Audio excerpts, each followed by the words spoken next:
मैं हूँ इंसान तो होने का पता दे जंगल, राम जैसे थे मुझे वैसा बना दे जंगल।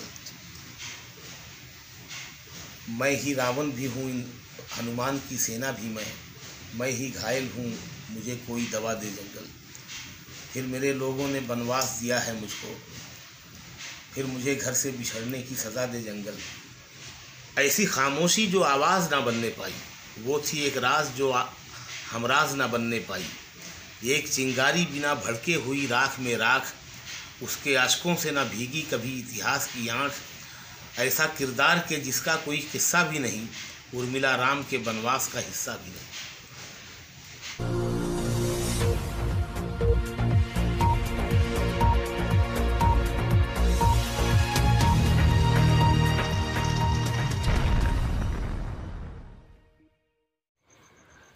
नाजरीन, आपका आग मऊ में खैर मकदम है। मैं हूं नौशाद अंसारी। आदाब।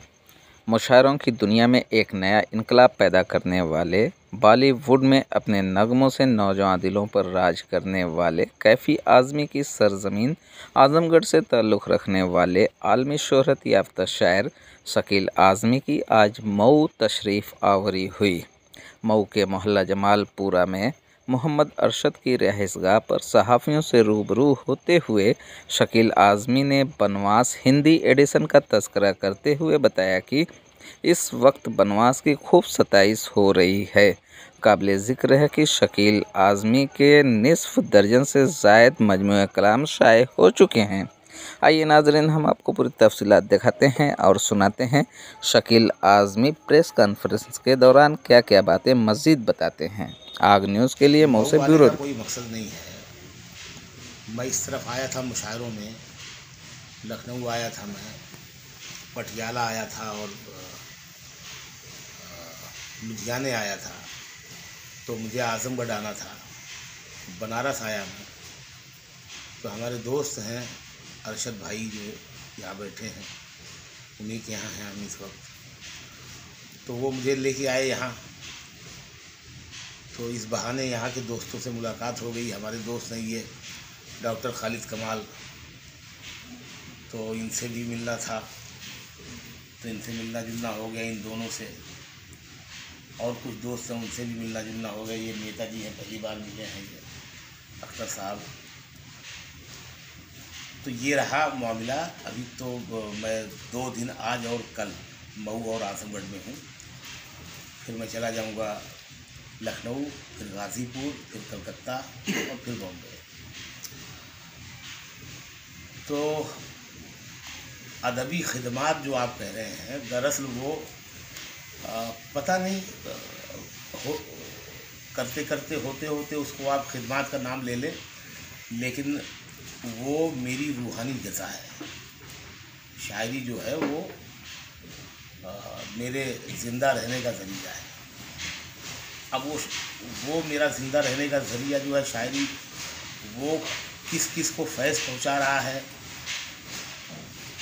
कहाँ कहाँ उसकी खिदमात का नाम दिया जा रहा है, वो अलग बात है। बनवास के बारे में आपने पूछा है, तो 2020 में ये उर्दू में आ गई थी किताब। उस ज़माने में लॉकडाउन वगैरह चल रहा था, कोरोना का टाइम था। बहुत उस किताब की चर्चा हुई। उर्दू में जितने भी नज़्मों पे सेमिनार वगैरह आ रहे थे, जितने सेमिनार हो रहे थे नज़्म पर, उन सब में मेरी नज़्में छाई नहीं बनवास की। उर्दू के आज के जितने भी बड़े लिखने वाले हैं, नक्काद और शायर, तकरीबन सभी ने मज़ामीन लिखे हैं बनवास पर या अपनी राय लिखी है। 18 मज़ामीन की किताब वो भी छप गई है। प्रोफेसर कौसर मजहरी साहब ने उसको मुरतब किया है, उस किताब को। उसका नाम है शकील आज़मी का बनवास मुआसरीन की नज़र में। वो किताब भी छप गई है। अमजद इस्लाम अमजद साहब का मजमून है उसमें, पाकिस्तान से। शाफ़े कदवाई साहब का मजमून है, हसन कमाल साहब का मजमून है, कौसर मजहरी साहब का है, प्रोफेसर मेहताब हैदर नकवी साहब का है, professor N Tabish, doctor Jamal Owaisi और प्रोफेसर अहमद महफूज, बहुत सारे, doctor Moid Rashidi, Aziz Nabeel, doctor Safdar Imam, professor Safdar इमाम कादरी, तो बहुत सारे लोगों ने उस पर मज़ामीन लिखे हैं और राय लिखी हैं। जावेद साहब ने उस किताब के बारे में कहा कि अब आवाज़ें नहीं हैं, बाज़गश्त है, इको है, जो लिखा जा चुका है वही हम लिख रहे हैं, जो कहा जा चुका है वही हम दोहरा रहे हैं। लेकिन शकील आज़मी की ये जो किताब है बनवास, ये ओरिजिनल आवाज़ है। ये जावेद अख्तर साहब का कमेंट है उस किताब के ताल्लुक़ से, उसकी शायरी के ताल्लुक़ से। तो इसको लिखने में मुझे 10 साल लगते, 20 साल लगते, जाने कितने साल लगते, लेकिन ये किताब 5-6 साल में इसलिए पूरी हो गई कि लॉकडाउन के टाइम पे हम घर में बंद हो गए और पढ़ते थे, लिखते थे, फिल्में देखते थे, और उसी में एक, जिसको कहते हैं एक मूड बन जाना, एक सुर लग जाना, वो लग गया। उसके बिना शायरी नहीं होती। सिर्फ वक्त मिलने से नहीं काम होता, जब तक आपके अंदर उसकी लिखने का मूड ना हो तब तक आप नहीं लिख सकते। तो क्या ये पहली किताब है जो आपने लिखी है, बनवास? नहीं, बनवास मेरा 7वां मजमूआ है जी। ये 7वीं किताब है। पहली थी धूप दरिया, दूसरी एस्ट्रे, तीसरा रास्ता बुलाता है, और चौथा जो था वो खिज़ां का मौसम रुका हुआ है, 5वां मिट्टी में आसमान, 6ठा पोखर में सिंघाड़े, और 7वां ये, और 8वां भी छप गया है। वो अभी ट्रांसपोर्ट में है, घर पहुंच रहा है, वो दिल्ली से चल चुका है। उसका नाम है आग से बिछड़ा धुआं। तो ये 8 किताबें छप चुकी हैं। ये बनवास जो है ये मजमूए कलाम है इसमें? हाँ, जाहिर है, जब शायरी है तो मजमूए कलाम ही है। इसमें 86 नज़में हैं और 30 गज़लें हैं। और मैं आ रहा था अब हिंदी वाले पर, हिंदी में अभी आया है मंजुल पब्लिशिंग हाउस ने, मंजुल पब्लिशिंग हाउस ने, जो भोपाल में है, जो भास्कर ग्रुप के लोग हैं और बहुत बड़ा कामकाज है उनका। उन्होंने मेरी ये किताब छापी है। इससे पहले भी उन्होंने मेरी एक हिंदी में किताब छापी थी, परों को खोल। उसके 3 एडिशन आ चुके हैं, तीसरा एडिशन आ चुका है। और ये किताब जो है कुछ पिछले 20-25 दिन से या 1 महीने से अमेज़ॉन पर दस्तयाब है, उपलब्ध है हिंदी में। और इस कदर उसको इज़्ज़त मिल रही है, सम्मान मिल रहा है, पजीराई मिल रही है कि वो अमेज़ॉन पर ख़त्म हो जाती है, स्टॉक ख़त्म हो जाता है, और मतलब बुकिंग बंद हो जाती है। ऐसा मेरे कई लोगों ने मुझे बताया। तो ये इस किताब की ताकत है और उसकी मकबूलियत है बनवास की। और बनवास की मकबूलियत होनी भी चाहिए, क्योंकि बनवास जो है वो रेगुलर शायरी, आम शायरी नहीं है। नज़्में गज़लें उसमें भी हैं, लेकिन उसका जो टॉपिक है वो बहुत बड़ा है। उसका कैनवास, वो पूरी किताब जंगल और रामायण पर आधारित है। रामायण के तकरीबन सभी किरदारों पर मैंने नज़में लिखी हैं। ऐसा इतिहास में पहली बार हुआ है कि किसी शायर ने रामायण के सभी किरदारों पर नज़में लिखी हैं। वाल्मीकि से अब तक रामायण को कई बार लिखा गया। हमारी लोक कथाओं में भी रामायण मौजूद है और बड़े लोगों ने रामायण लिखी है, कई बार लिखी है। लेकिन वो सारी रामायण कहानी के ज़रिए कहानी कही गई है। मेरी जो रामायण है वो कैरेक्टर्स के ज़रिए, पात्रों के ज़रिए या किरदारों के ज़रिए मेरी रामायण लिखी गई है। मेरे किरदारों के ज़रिए मेरी कहानी चलती है, मेरी जो रामायण है। अच्छा, जो ये जो शायरी का जो शुरुआत हुआ आपका, ये कहाँ से हुआ? मतलब कैसे आपके अंदर ये आया कि हम एक बड़े शायर बनेंगे, या फिर ये जो मकाम आपने हासिल किया है, शुरुआती थोड़ा बता दें, कहाँ से हुआ आपकी शुरुआत? 1984 में जी। मैं बड़ौदा में था। पहली गज़ल मैंने वहीं कही थी, वहीं से शुरुआत हुई। उसके बाद से लेके अब तक लिख रहा हूँ। और जिस दिन आप पैदा होते हैं उस दिन कुछ पता नहीं होता कि आप कितने बड़े बनेंगे, बड़े होंगे कि भी नहीं होंगे, चल भी पाएंगे या नहीं चल पाएंगे, तो ऐसा कुछ पता नहीं होता। और ये सब काम जो है कुछ सोच समझ के नहीं किया जाता और ना इसमें कोई प्लानिंग होती है। ये तो फन है, कला है, ये बहता पानी है, इसको बहने दो, चाहे जिधर भी बहे। वनवास लिखने के वक्त कितना बड़ा चैलेंजेस आपके सामने?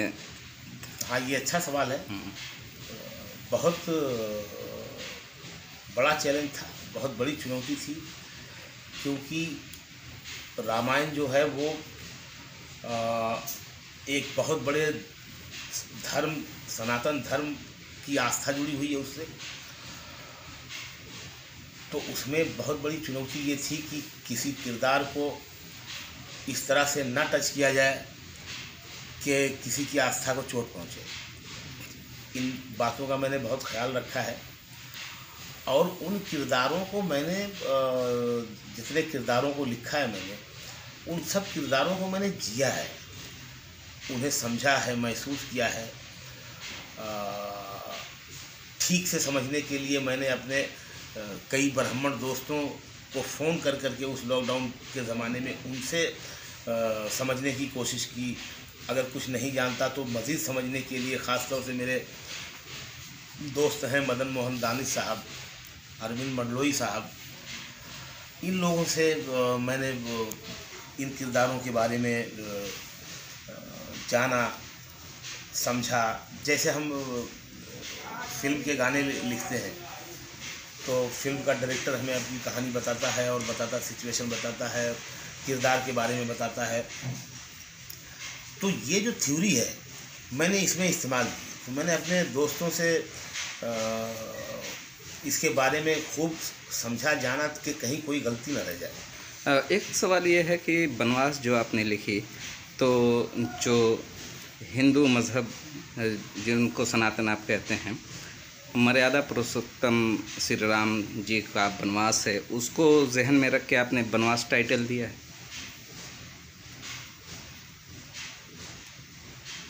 ऐसा है भी और नहीं भी है। मैं बताऊं आपको कि जब ये किताब शुरू हुई थी तो इससे पहले भी मैंने जंगल पर कुछ नज़में लिखी थी। लेकिन जब पहली गज़ल शुरू हुई कि मैं हूँ इंसान तो होने का पता दे जंगल, राम जैसे थे मुझे वैसा बना दे जंगल, मैं ही रावण भी हूँ हनुमान की सेना भी मैं ही घायल हूँ मुझे कोई दवा दे जंगल, फिर मेरे लोगों ने वनवास दिया है मुझको, फिर मुझे घर से बिछड़ने की सज़ा दे जंगल। तो ये 19 शेर की गज़ल है, तवील गज़ल है ये, और इसकी रदीफ़ है जंगल। इस गज़ल के बाद मुझे लगा कि यार क्यों ना जंगल पर पूरी एक किताब लिखी जाए। उस वक्त तक रामायण शामिल नहीं थी मेरी किताब में, हालांकि पहली गज़ल ही राम से शुरू होती है, ठीक है। तो अब ये सिलसिला शुरू हुआ, कुछ गज़लें मैंने कह लीं, कुछ नज़में कह लीं, तो मुझे अहलिया का पता चला। हाँ, वो नाम के बारे में पहले बताऊँ आपको मैं कि इसका नाम जो मैंने सोचा था वो था जंगल यात्रा। लेकिन जब मेरे जंगल में रामायण शामिल हो गया, और रामायण इसलिए शामिल हुआ क्योंकि रामायण की जितनी भी घटनाएं हैं, जितने भी हादसात हैं, लड़ाइयाँ हैं, वो सब के सब जंगल में हुए, सारे वाक़यात, इसलिए वो सब मेरे जंगल का हिस्सा बने। इसमें एक नज़्म है अली बाबा कुल्हाड़ी मत चलाओ। अली बाबा 40 चोर की जो कहानी है, सीधी जो हमने पढ़ी है, जो हमने फिल्मों में, सीरियलों में देखी है, उस तरह से उसको नहीं लिखा है मैंने उसको अपने हिसाब से लिखा है, अली बाबा कुल्हाड़ी मत चलाओ। तो अली बाबा नज़्म मेरी किताब में इसलिए है क्योंकि वो लकड़हारा थे, उनका ताल्लुक़ लकड़ियों से, जंगलों से था। फिर एक नज़्म है वाल्मीकि जो धरती के पहले कवि कहे जाते हैं, वाल्मीकि जिन्होंने पहली रामायण लिखी और जो डाकू थे, बहुत निगेटिव कैरेक्टर थे, और वो बदले ऐसा कि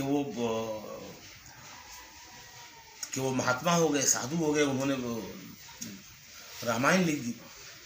उनका ताल्लुक जंगल से, तो वाल्मीकि पर भी मेरी नज़्म है। फिर मेरी नज़्म है महावीर स्वामी पर, जो जैनों के गुरु हैं। फिर मेरी नज़्म है महाराणा प्रताप पर। महाराणा प्रताप जब हल्दी घाटी की जंग हारे, चेतक शहीद हो गया, बहुत सारे सिपाही मारे गए दोनों तरफ से, तो भी हार नहीं मानी महाराणा प्रताप ने। महाराणा प्रताप को मैं बहुत बहादुर शासक, बहुत बहादुर राजा समझता हूँ, और मैं बचपन से बहुत लाइक करता हूँ महाराणा प्रताप को, तस्वीर से भी और काम से भी। वो मैं बड़ा लवर रहा हूँ महाराणा प्रताप का। तो महाराणा प्रताप ने फिर भी हार नहीं मानी और मुगलों के सामने नहीं झुके, और वो जंगल में चले गए। जंगल में उन्हें एक कैरेक्टर मिला जिसका नाम है भामा शाह। भामा शाह की मदद से उस आदमी ने वापस फौज बनाई और वापस अकबर से लड़ाई की। उसने अपने बहुत सारे रियासत के बहुत सारे हिस्से जिन पे अकबर का कब्जा था, वो सारा वापस लिया, जीता। चित्तौड़ रह गया था जो मेन, वो नहीं जीत पाया था, और उसी ज़माने में महाराणा प्रताप की मौत हो गई।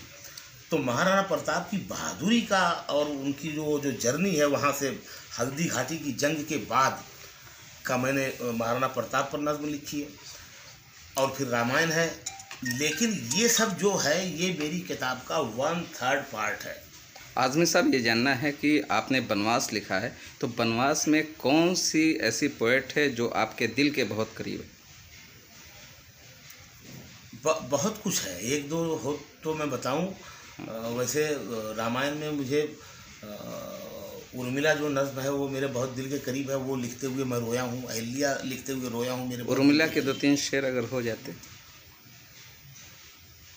उर्मिला के का मैं आखिरी हिस्सा मैं सुना देता हूँ। उर्मिला की जो नज़्म है आखिरी हिस्सा सुना देता हूँ कि वो थी एक राज जो हमराज ना बनने पाई, ऐसी खामोशी जो आवाज़ ना बनने पाई।